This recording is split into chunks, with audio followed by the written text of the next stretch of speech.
Okay, I am actually making a video on how to build a 1x1, and you may think it's a joke, but there is actually some logic behind it. Now, I want to build every single cuboid between 1x1 and 5x5, but I have a secondary goal which is a little more obscure. I want to build every single dimensionally proportional puzzle between 3x3 and 1x1. For those of you that don't know, the original Rubik's Cube was 57mm in edge length and it had 19mm cubies. 57 divided by 3, 19. There are still a couple that aren't available to the public that you have to build yourself. The 1x1x3 and the 1x1x2, which I've already taken the liberty of building off camera. I actually have videos on both of these, but these are not the ones in those videos. So as I was building this 1x1 cubie, I realized that I would also have to build a bunch of them because I wanted to make a proportional 2x2, and as I was building them all, it occurred to me that I should totally be making a video on this. But because it was really just a 1x1 build, what's the point of, building 8 of them? That's just kind of repetition. So I decided not to make a video. But then I got these stickers here. Now these are from Oliver and these are for the trihedron. Now a trihedron is a void cube that has just 3 functional faces. You remove all of the rest and you have just 3 faces that are able to turn. But part of the building process is you have to fill these voids here with 1x1 cubies. So it just looks like a regular 3x3 on those 3 external faces, which means that in my tutorial that is upcoming on how to build this, I'm gonna have to build a couple of 1x1s.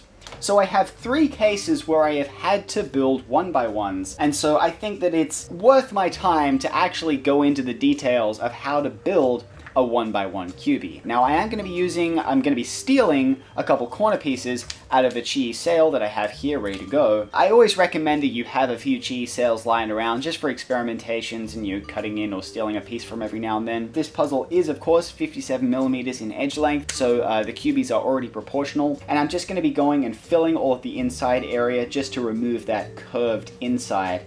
And then that's pretty much it. Let's get started.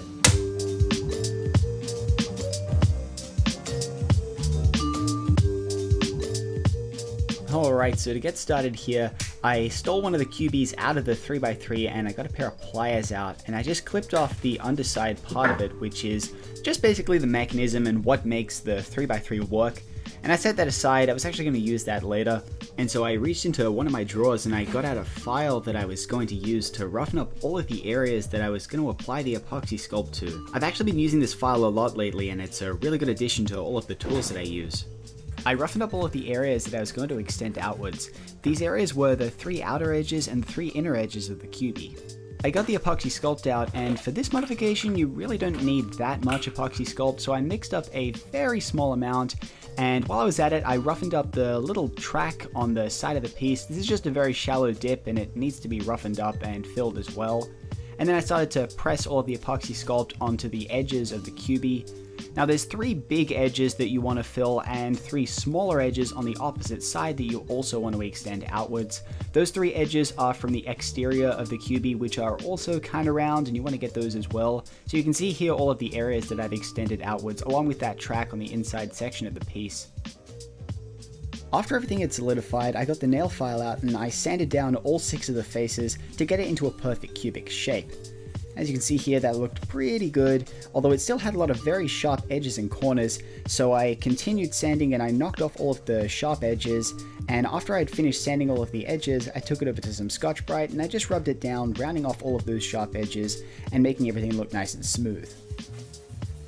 After everything was rounded off, the modification is pretty much done. This is a 1x1. All you have to do now is paint it and sticker it, and I didn't even bother painting it. I just darkened it with some WD-40, and then I threw some 3x3 stickers on.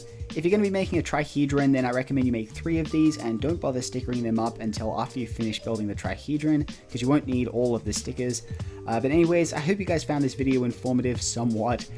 This wasn't a joke video, there was a legitimate reason as to why I built a 1x1. But anyways, thank you guys for watching, and I'll see you all next time.